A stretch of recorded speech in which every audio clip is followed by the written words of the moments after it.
যে সামগ্রিকভাবে একটা প্রযুক্তি নির্ভর আধুনিক জগতে যে ঢুকে পড়েছি আমরা, এরকম সময় গণমাধ্যমটা কেমন হওয়া উচিত।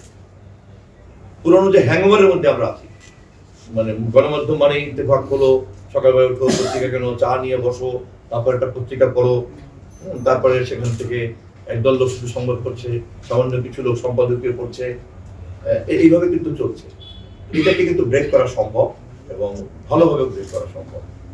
আমি আপনাদের কাছে এই ব্যাপারে উদাত্ত একটা আহ্বান দিয়ে রাখলাম, একটা আধুনিক গণমাধ্যম যা এই পেশার লোকজনদেরকেও সিকিউর করবে, আবার এট দ্য সেম টাইম প্রকৃত অর্থে মানুষের কাছে প্রতিনিয়ত নিরবিচ্ছিন্নভাবে তথ্য প্রবাহ করতে থাকবে, আবার তথ্যকে ফ্যাক্ট চেকিং এর মধ্যে নিয়ে যেতে পারবে, ফ্রি জার্নালিজম করছে, ওপেন জার্নালিজম করছে, at the same time automatically তাকে আবার ফ্যাক্ট চেকিং এর মধ্যে ঢুকে পড়তে হচ্ছে।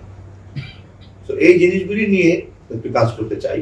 যেহেতু গণমাধ্যম একটা প্রচলিত ধারায় চলছে, বহু বছর যাবত চলছে, এবং আমরা প্রায় সমবয়সী কাছাকাছি, দু একজন আমাদের সিনিয়র আছেন।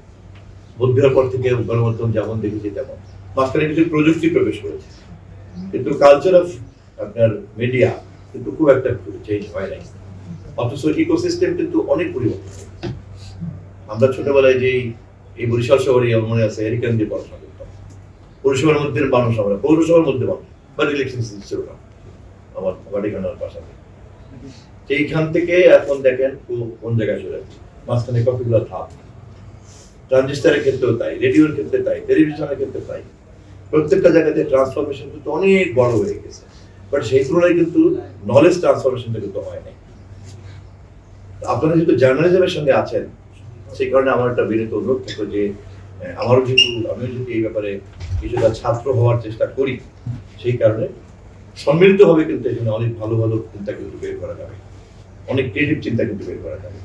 এবং আমি যেহেতু একটা দায়িত্বে আছি, তাহলে আপনার ক্রিয়েটিভিটি কিন্তু আমি কাজে লাগাতে পারবো।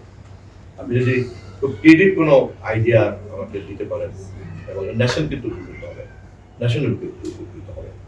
এটা একটা আমি অনুরোধ করে রাখলাম। নিশ্চয়ই আমাদের অনেকের মধ্যে, আপনাদের অনেকের মধ্যে এরকম ভালো ভালো চিন্তা থাকতে পারে, আইডিয়া থাকতে পারে। তো সেই জন্য আমি একটা ওপেন আহ্বান দিয়ে রাখলাম যে any idea I will welcome, any creative পরামর্শ আমি ওয়েলকাম করব।